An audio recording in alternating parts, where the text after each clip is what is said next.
we're well into the 21st century. I think it's time that we stop talking about leadership as a soft skill, right? It's a very necessary skill. You're listening to the Building a Coaching Culture podcast. If you need to compete and win in the 21st century labor market as an employer of choice, this podcast is for you. Each week, we share leadership development, coaching, and culture development insights from leading experts who are developing world-class cultures in their own organizations. And now, here's your host, J.R. Flatter.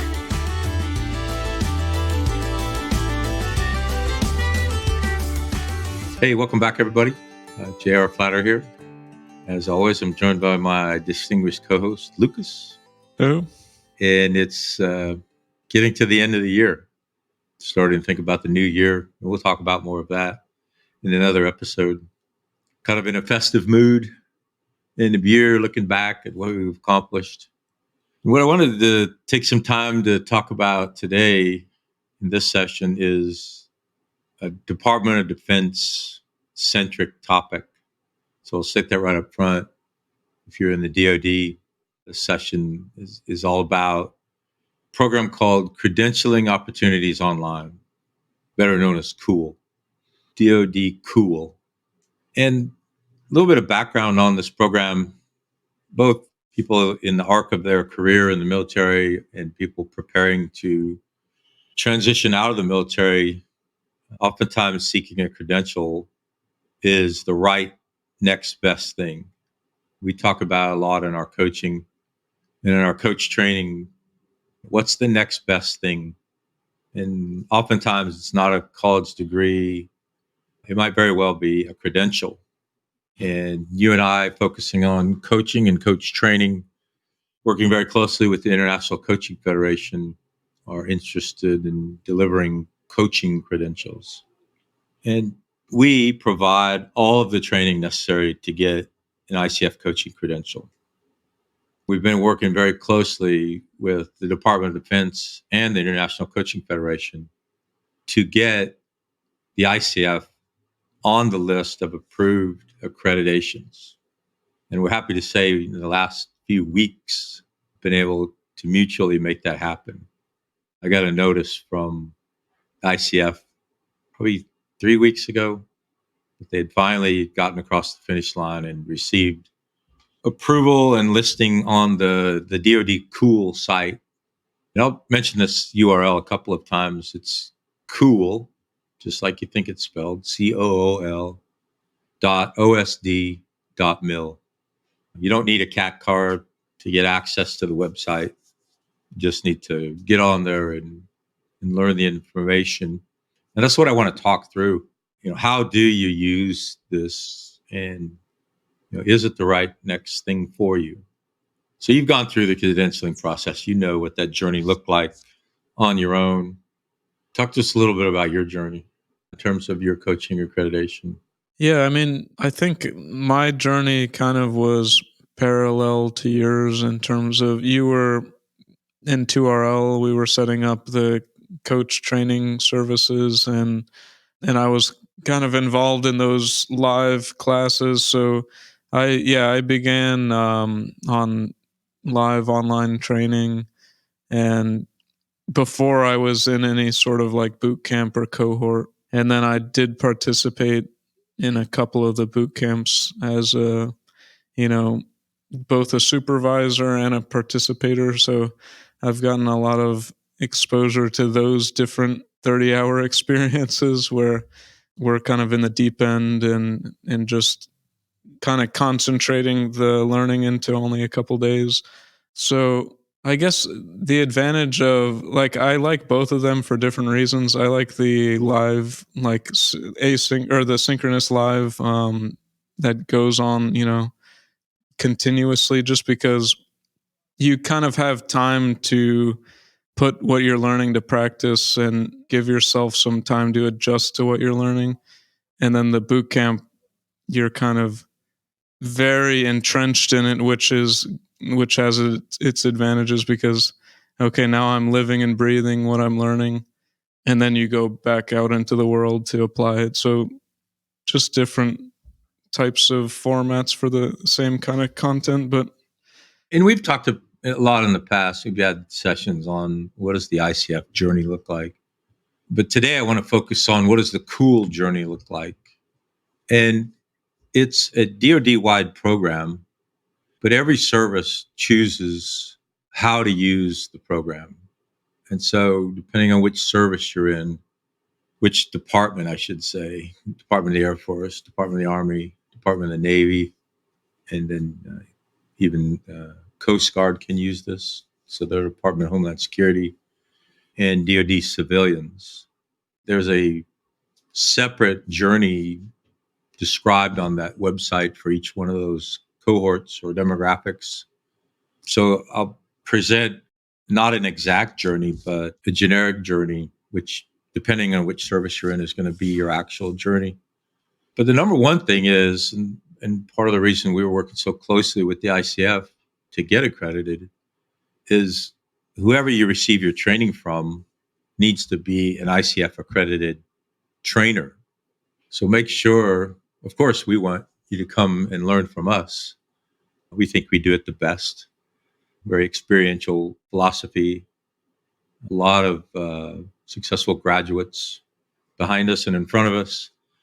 You'll join that global cohort if you join our training. But make sure as you start your coaching journey, if you're seeking an ICF accreditation, and I know it's bad to assume, but I would assume if you have decided coaching is the next best thing for you, you're seeking eventually to receive an ICF accreditation. Make sure the provider that you're going to seek your training from is ICF accredited. And we are. And the COOL program has approved the Associate Certified Coaching Journey. So we provide all of the training, and I'll describe in some detail what that is, again, to prepare you to take the exam from the ICF. So the only thing we don't provide, and the only thing anyone can't provide is the test from the accrediting body. So one of the changes the ICF's made literally in the last 12 months is a third body proctor for the exam. Because to be a bona fide accrediting body, you have to have some checks and balances in place. And one of those checks and balances is that you have a third party proctoring your exams. And also quality standards. So now the ICF is following ISO standards, and they have a third-party proctor, which was two of the necessities to get them over the finish line and get them COOL accredited or COOL approved, their accreditation COOL approved for funding. So let's just walk through the process really quickly. So depending on which department you're in, you have to first get approval, usually through your tuition assistance office. So however you might seek tuition assistance, any of you who've ever taken a course or enrolled in a college class that required tuition assistance, it's usually that same office is a good place to start asking about COOL. And again, you can go to cool.osd.mil and it'll tell you exactly what you need to do. But you need to get an approval from that organization that you're in fact approved to receive this funding. And the first step, once you learn what the requirement is, usually to receive an invoice from your training provider. So if you're interested in getting COOL funding for 2RL products, you would sign up for our ACC training program and send us a note at 2rl@flatterinc.com, and we'd get you enrolled in a named class. And we offer classes across the globe depending on time zone. So there are several different classes that you could join. Or if you put a group of student coaches together, we could do a custom course for you. But you need an invoice from us to start the COOL ball rolling. So enroll in the course, we'll send you the invoice, and then you'll send that invoice usually to your TA office or someone within that organization. And they'll approve you, and then you start training. I know that sounds overly simplified, and it's a multi-step process. I would say no sooner than 60 days before your class start and no less than 30 days before your class starts. So you got a month-long window there that you can send us the request, join the class. We can send you the invoice. You can deliver it to your government agency and they can approve it. And you can start training easily fits within a 30-day window, depending on the time of year, obviously. A lot of people on vacation towards the end of the year, so it might be a little slower. End of the fiscal year, it might be a little slower. Summer, depending on when they take their summer leave. But somewhere around 30 to 60 days before the class starts is a good time to start that. Yeah, I was thinking if I'm looking for a certification or an accreditation, what's pulling me towards coaching? Is it, to add to my leadership tool belt, or to become an entrepreneur in coaching? Where do you see people coming from in the DoD most of the time? Yeah, it's funny you mentioned that because my answer to you is this is something you and your coach should be discussing. And so you have a coach, but if you don't have a coach, go find one. There's a lot of coaches available. Part of the journey to getting a coaching accreditation is you need 100 hours of coaching. And so there are a lot of coaches in the arc of their journey that are looking for people to coach. And if you're a coaching student and they're a coaching student, you can trade hours. And the ICF recognizes that as barter and therefore considers it paid. But to go to the heart of your question, how do you know a coaching journey is the right journey? I'll put my coaching hat on for a minute and ask you if you've done a capabilities gap in your own learning. So we're all on a lifelong journey of learning. Where is that gap in your learning? And what is the next best thing for you to do? If you're in cybersecurity, you might very well be an accreditation in cybersecurity. If you're in acquisitions, it might be an accreditation in acquisitions. And all of those different kinds of accreditations are available under the COOL program. So we're coaches, we're coach trainers, and our focus necessarily is on those two things. But if you're a program manager and you notice there's a gap in your program management skills, you might go seek a PMP, which you've done. I know you're a PMP. And I assume at some point in your journey, you asked and answered for yourself, the PMP is the next best thing for me. For leaders, irrespective of what you're leading or who you're leading, getting a coaching accreditation is going to strengthen your leadership. One of the things that you'll learn is not just how to coach, which is a big just. You not learn coaching skills for coaching skills, but it becomes your style of leadership. And so we talk about building a coaching culture, which comes from the leadership. And we talk about using a coaching style of leadership.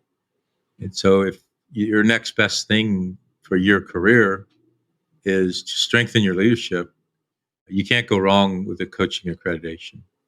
We've got hundreds and hundreds of students that have graduated from the DOD in our programs.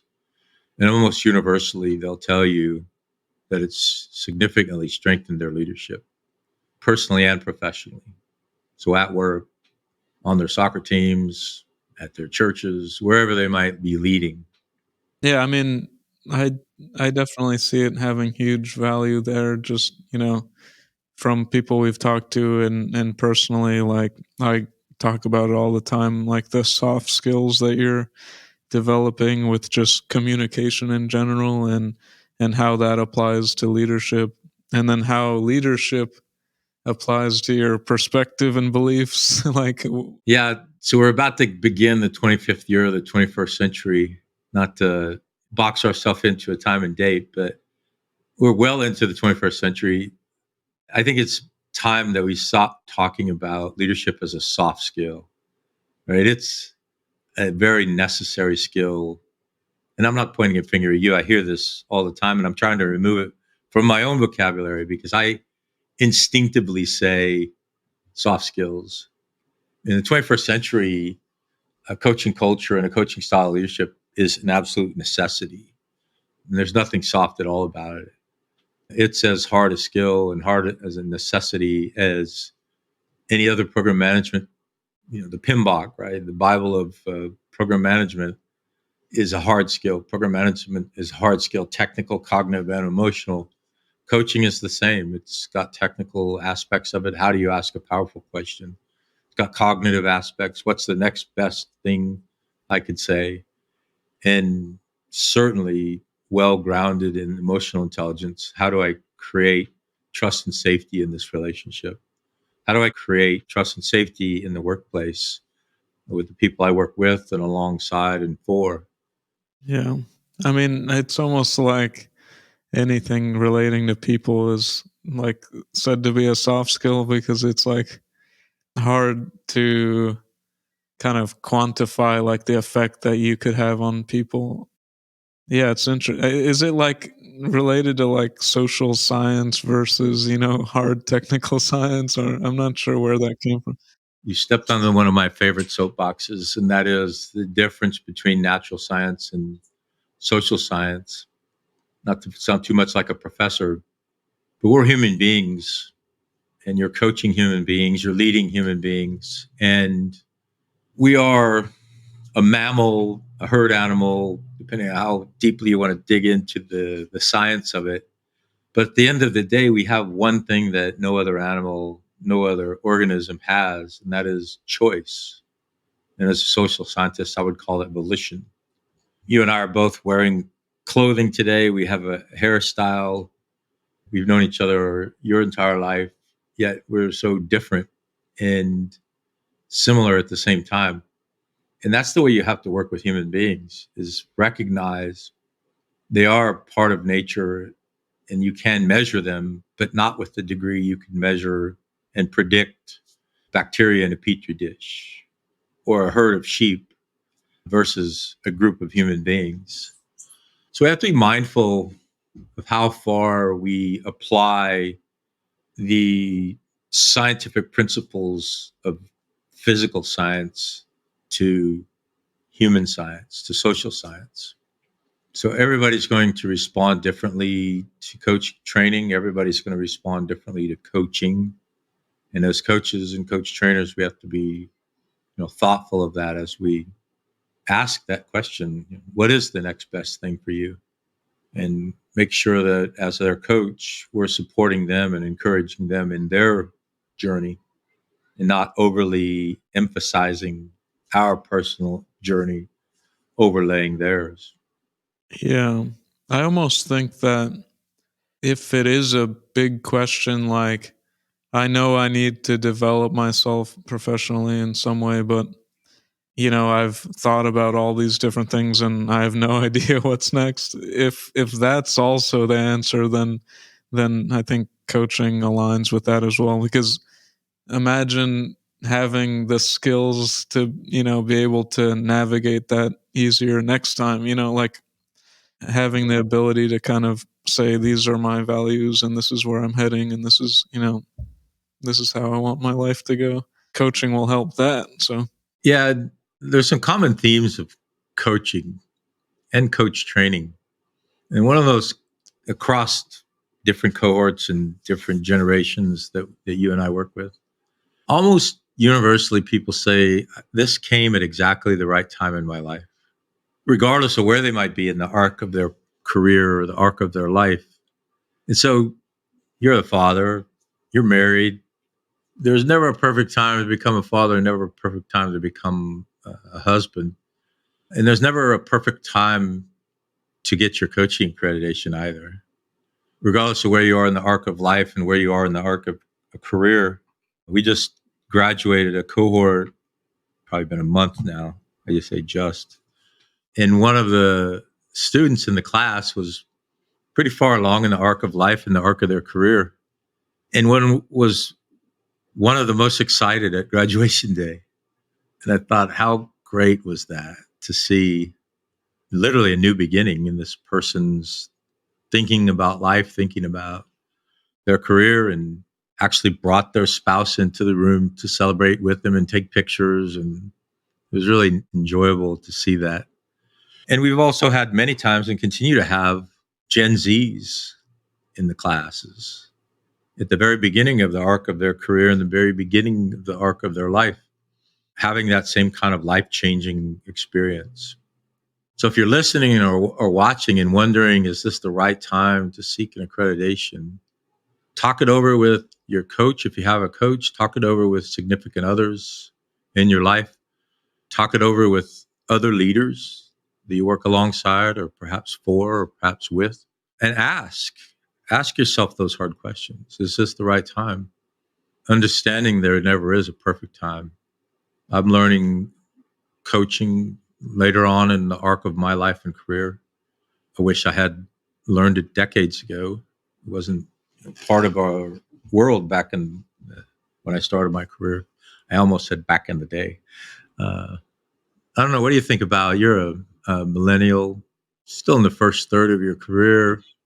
I mean, we've spoken to a lot of people, and it seems like the belief now is that people are looking for, this meaning in their careers, like looking for more than just, I don't want to just find like a successful job where I'm making X amount of money, but I want, this particular experience where, it feels meaningful and it feels like you're making an impact. And I would agree with that. That's my peers and myself. That's kind of like what we're looking for career wise. And so how is that practically possible? Though it's one question of like where do you find those opportunities, but also how do you even identify what is meaningful, and like how do you identify what, is rewarding for you, or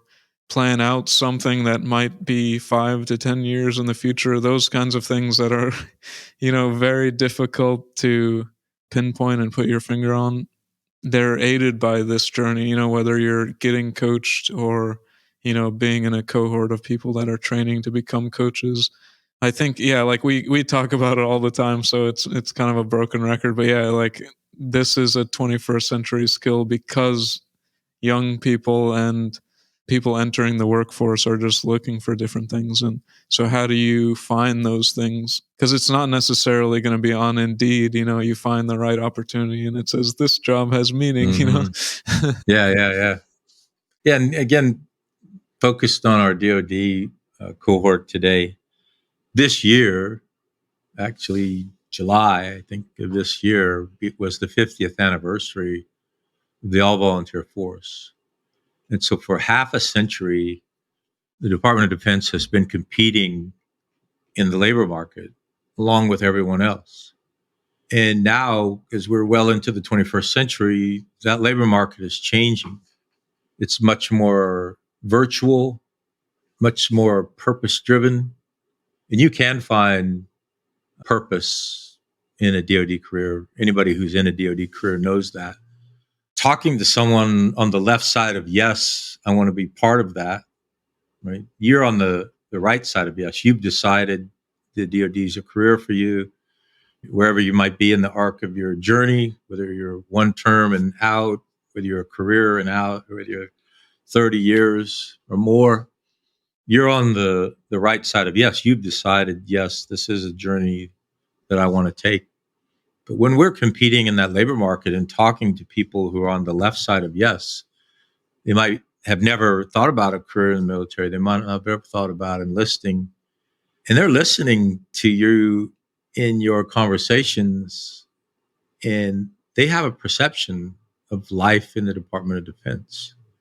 And it's what the world is telling them and what they're telling themselves and what you might be telling them.